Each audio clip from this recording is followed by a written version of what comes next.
What's going on, everybody? It's Alex from PI Paintball and AG Paintball here. Quick info video for you guys today. Today we are looking at the differences between the internals from the SFT/NXT shocker, depending on what you got and what upgrades on the internals you have. It could possibly be the same thing. And the DLX Luxe, which everybody knows Luxes were contracted by DLX. They were made in the Smart Parts factory. They were made basically by Smart Parts engineers on Smart Parts machines and CNC machines and lathes. So you're really getting the history of the shocker in the next generation. What you're really looking at, even with the Luxe 1.0, is essentially the shocker 3.0, if you will.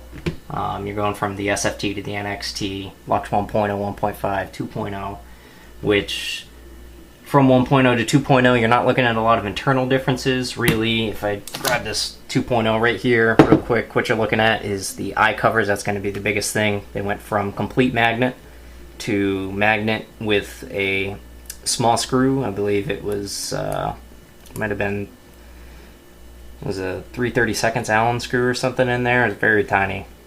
But they did that screw in the magnets on the 1.5, and then here on the 2.0, you have the magnet and the latch system, which seems to be the best of both worlds. Those small screws are very easy to strip. If anybody remembers taking out eye ribbons from the SFT shocker, that's really the size of screw you're looking at. Very touchy, very small Allen wrench, easy to strip. I know I've done quite a few in my day. So right now I've got this power core out of the shocker right here, which essentially the body's an SFT, the frame's an NXT, but the internals all started off SFT. As you can see, you got a strange SFT body there.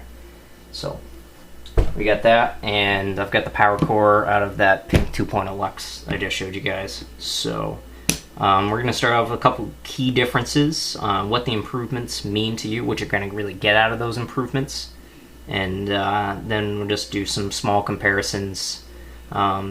So just to start off real quick, overall length, it's kind of hard to judge, seeing as you have the bolt guide of any shocker is going to have some kind of decorative, or if they were aftermarket at all or private label at all, you were looking at a toolless bolt guide to remove, which to me is kind of bullshit, because if you want them to seal properly, generally depending on the bolt guide and how easy it was to get your fingers on it, they were kind of screwed in tight enough, especially after shooting those guns for a while and getting that back pressure built up, where you can't remove them in your fingers anyway, which is why they all come with an Allen keyhole. So that's kind of dumb.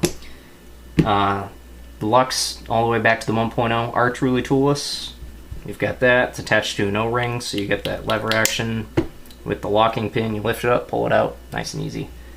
So if you look at the overall length of these two power cores, it's really kind of hard to judge, so I'm gonna kind of line them up where the power core actually starts and not where the end of the bolt guides start on here. So if we line them up, hold that sideways, see if you guys can check that out. Looks about right. They're about equal. The really big difference is the parts on the inside. Once you get your sleeves, the can, the bolt, the guide inside, and the spring, those are all going to be very different sizes, and the way they're put together are very different, which we're going to get into right now. So we'll start off by ripping this shocker power core apart. There are a couple upgraded parts in here. First off, this is a Stinger V3 bolt, and you have the new design's ULP can. Obviously the top is removable to be compatible with the NXT shocker.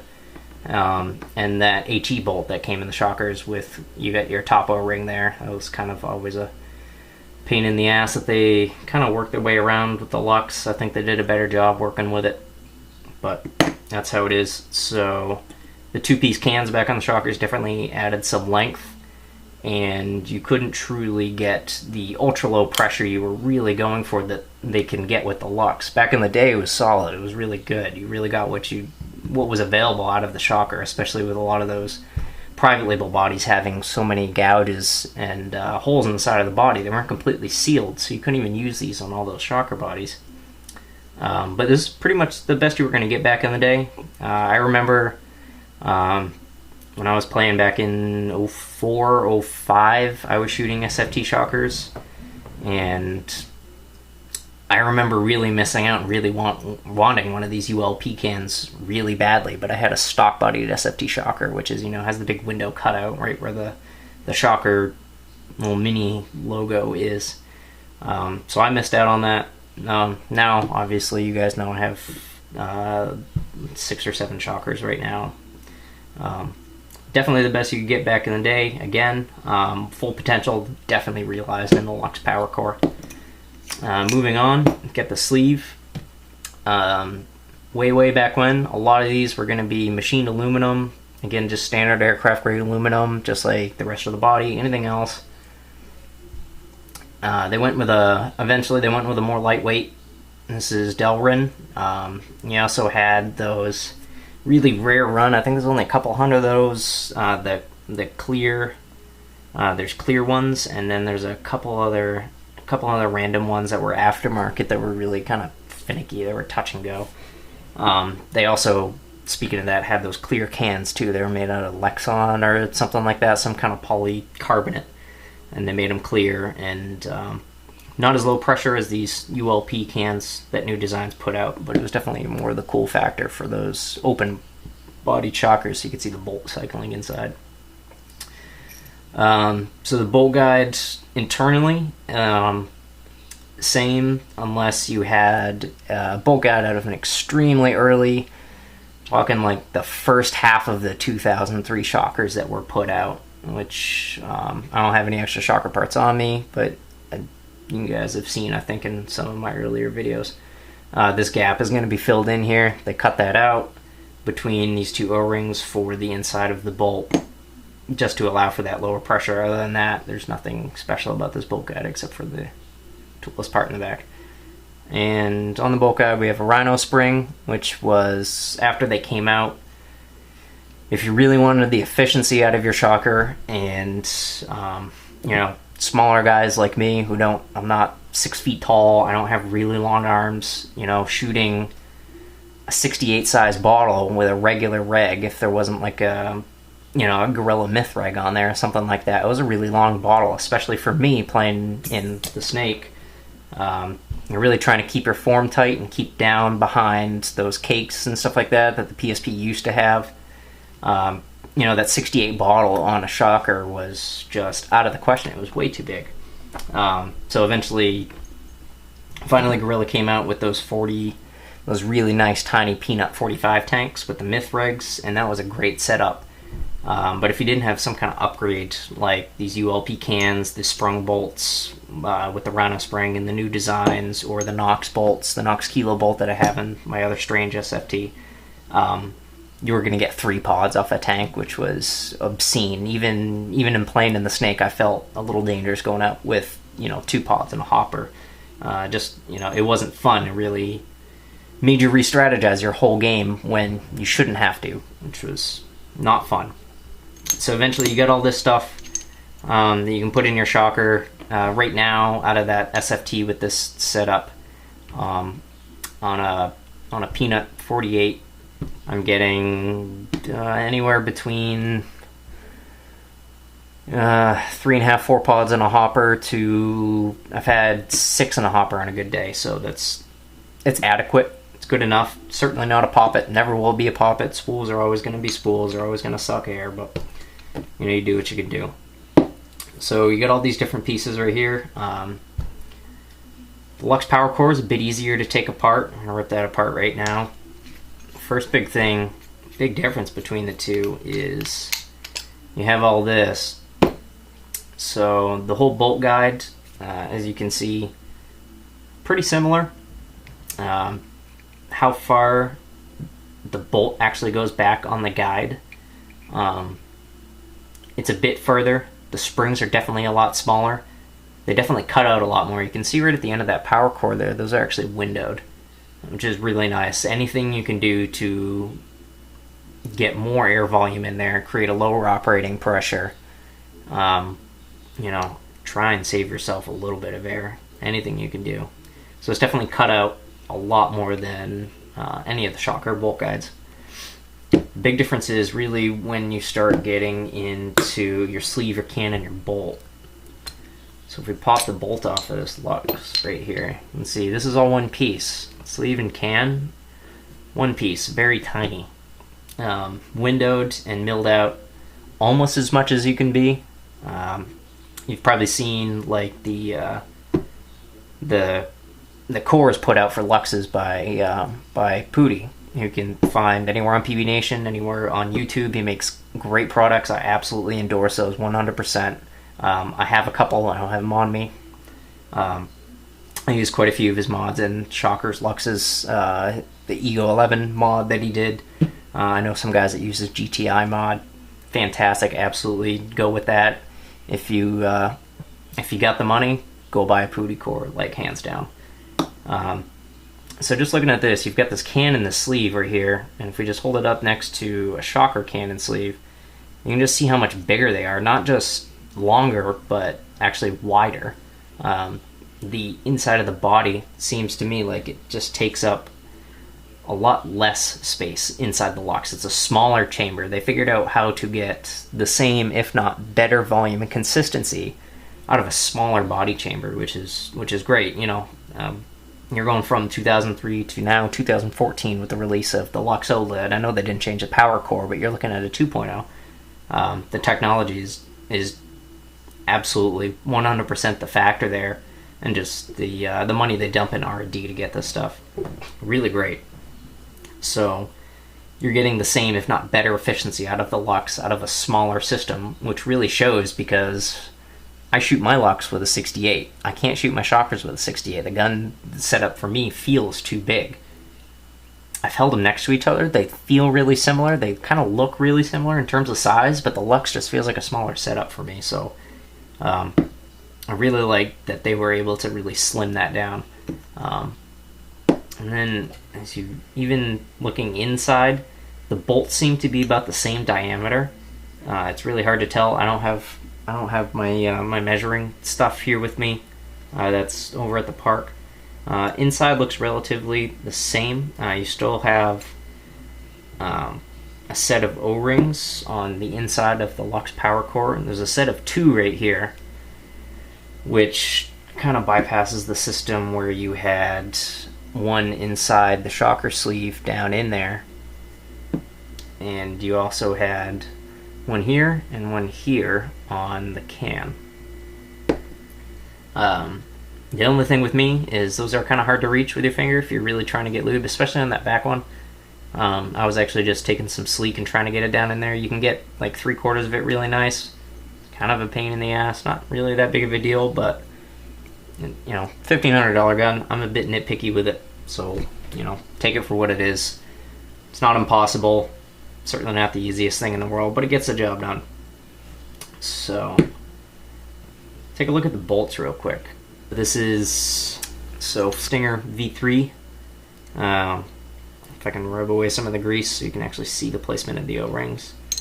Bolts approximately the same size. Looks like the Shocker bolt's maybe 1 millimeter, maybe 0.5 millimeter longer than the Luxe bolt. The Luxe bolt certainly has more of a deep hollowed out part right there on the tip. It's definitely not flat, again, which is why I recommend the Pooty core. Flat face bolt prevents that rolling in your breech, which is really going to take care of any issues you're having with barrel breaks. That goes right out the door. But even that's probably my only issue with Luxe power cores is that the tip of this bolt on the Luxe is just so hollowed out. To me, I see rollback issues all the time, and I have a lot of guys shooting Luxes that I feel like they shouldn't get as many barrel breaks as they do, and I really feel like that's the issue. Even the new designs bolt with the Shocker, it doesn't do that. The Nox Kilo bolt I have in my other Shocker, it's hollow. It's not Venturi style like these are, but it's still, the tip is still forward enough that it doesn't seem to roll back as much as it does in the Luxe. But moving on, rear O-rings, 2 of them, same spot. You'll notice on the Luxe, like I mentioned before, they got rid of that front O-ring, like HE style on the Shocker right here. Porting. On the Luxe, the windows are a lot bigger. You get more air in there, a little bit more consistent. The Venturi styling, a lot different. You've got more of a spider style Venturi styling going through that Knox Kilo bolt. You can kind of see it if I twist it there. On the Luxe, you've only got 3 spaces going through that bolt. Kind of hard to see with the lighting, I apologize. Super affecting in performance? No. Does it really matter? No, not really. The big difference is your windowed porting on the side of the bolt. So the last big difference in talking about these bolts is the way the springs interact with these bolts and these bolt guides. Anybody with shockers, SFD, NXT, if you want a sprung bolt, that's what you're looking at. You're looking at a Rhino spring. It's a big spring. Got to the point where these are so unspecialized, you can go down to the hardware store and find one of these. I've actually done it. I went down to True Value here in town, and Aubuchon Hardware, whatever we have, and I was able to just find a spring that was the same size. I clipped it, bent the end so it wasn't super sharp right there, and I threw it in my other shocker, and I probably shot 3 cases out of it. Not a problem at all. So what you're looking at with this Rhino spring, you're going to take it, and that's going to go in, and it's going to sit on the bolt guide.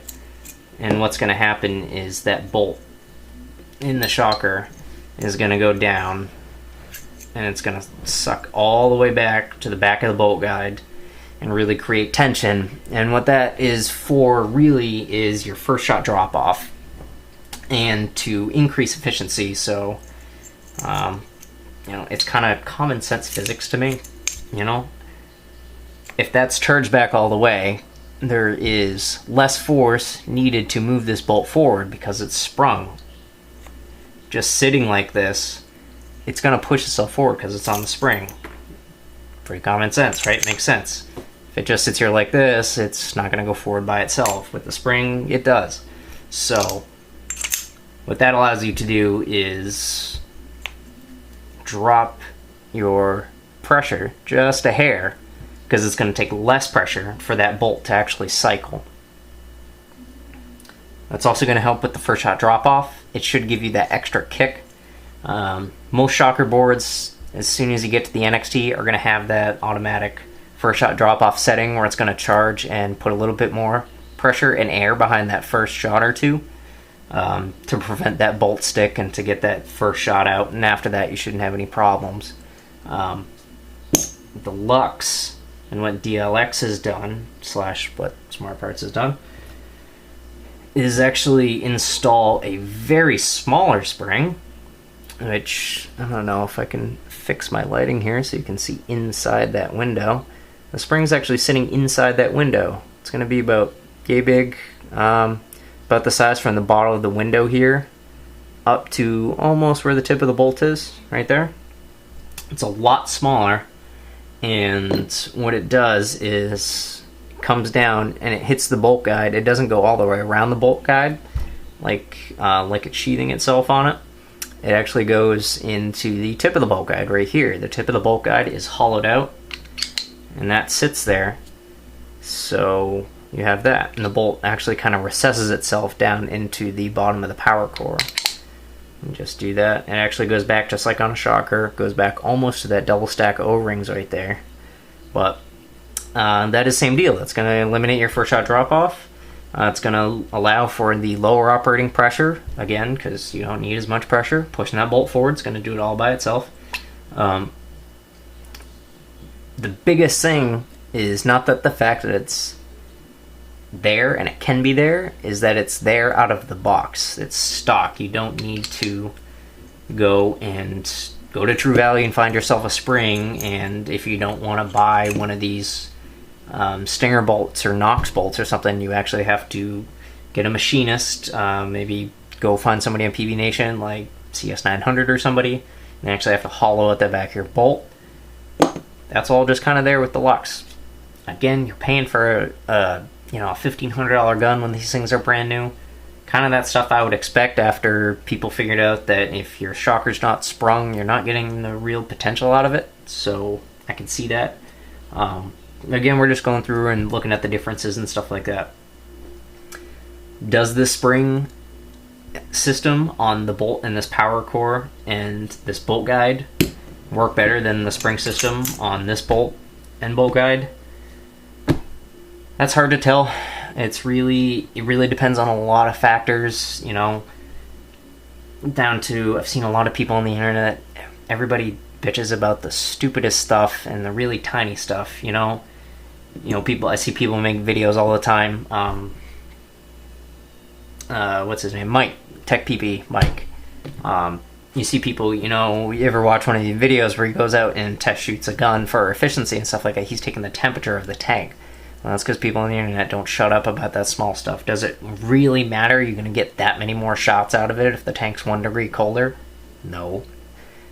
But people on the internet seem to care about that. I don't. I'm going out there and playing games that are either NPPL or PSP rules. Either way, it's 5-man. It's quick games. I'm out there for 2.5 minutes. I don't care if I get 3 more shots. I'm shooting half a case of freaking game anyway. So as long as it shoots and I can get the efficiency to shoot at least 4 or 5 pods, I don't care. Does it work better? I'd probably throw it at the Luxe for it to work better.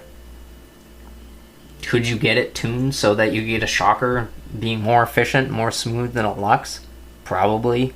Do I want to try that? No. I don't care. My gun shoots fine. I really don't care about that. If you really want that super nitpicky kind of stuff where you want to see just how many shots, you want to see if you can get 1001, you know, instead of 999, this is definitely not the channel to do that. I don't have that kind of resources to be doing that all the time. I don't even know anybody that's going to do that on the internet because it's pointless. Everybody's going to give their best guess. Everybody's going to go out and do an efficiency test. And that's it. They're not going to go out there and count exactly how many shots and see exactly how better. Even over on Pootie's channel, you know, I'm not trying to take anything away from him because everything he does is fine. He doesn't need to do anything else. His videos are great.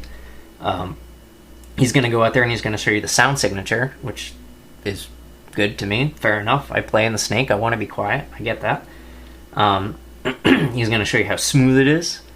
And he's going to show you a general shot count, just like Tech PV Mike is going to do. He's going to go out there and be like, well, this shot 9 pods, this one shot 8.5. It's about as good as you're going to get. You're really not going to get that super nitpicky stuff. If you really want to try it, knock yourself out. Let me know. I'd like to know. And drop a comment, drop me a message, do something. So as far as looking at the 2 different power cores between your Luxe and your shocker, I'll go ahead and throw this shocker power core back together real quick. And that's the other thing with the Luxe power core. So many less pieces, it's a lot easier to deal with. Personally, anyway.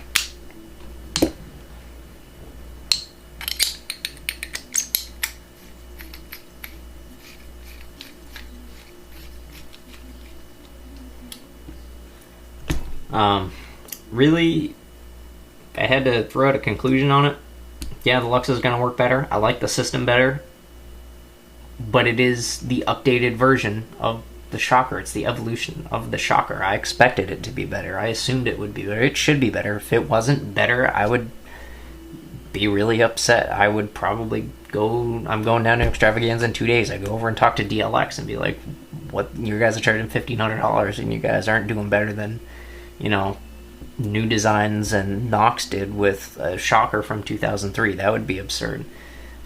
So I do expect it to be better, and it is better. I do like it. Could it still be improved? Yeah, obviously.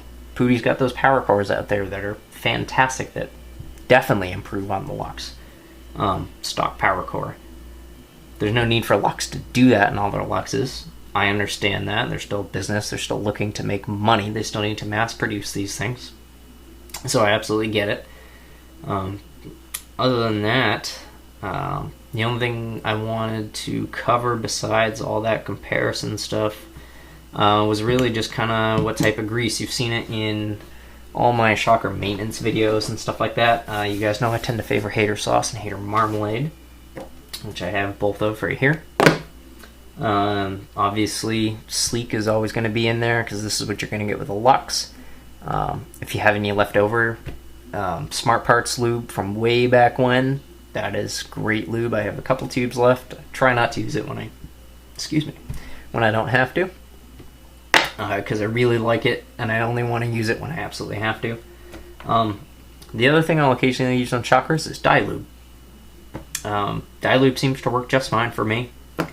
Really, I've been going between the seasons with the different lubes I've been using.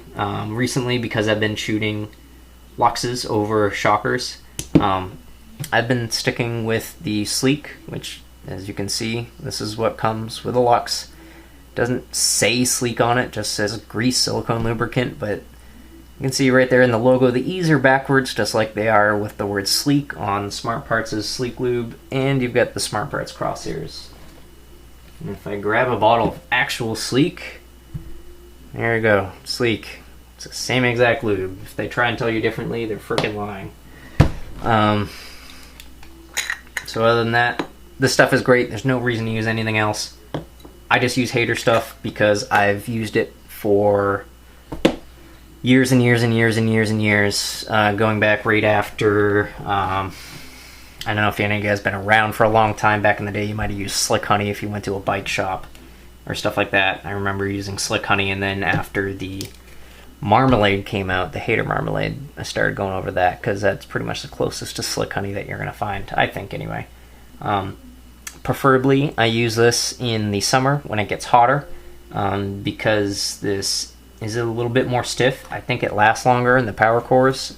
I definitely use this in the regulators on shockers, if anything, all year round, because it does last longer, and I don't want to be servicing that vertical max flow all the time. Other than that, I use Hater Sauce. It's a lot thinner. It wears out a lot quicker, I feel. But I think it allows for better movement.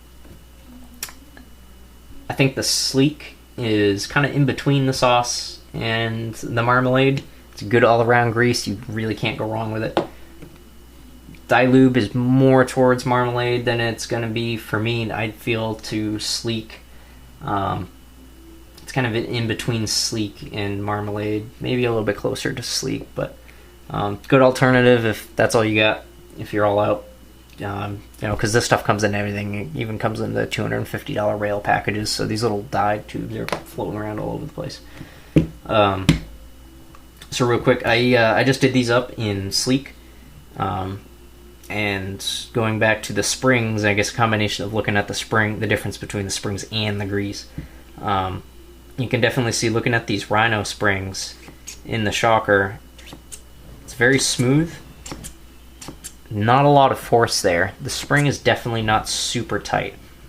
Whereas the Luxe, it's really got to push on that. That spring is really tough. That is going to do a better job than this shocker spring. It's not going to wear out as fast. This will wear out a little bit faster. Obviously, it's a lighter spring. It's not super tough. Super tough spring. Would be maybe bolt stick forward, because it just doesn't have, because if you go in there with a dead battery or something, say you don't realize your battery's dead and you go and try and fire, mine does not have the electrical signal to open up that solenoid long enough to pump that back. But you shouldn't be having that problem with the Luxe. It tells you your battery level when you turn it on. So other than that,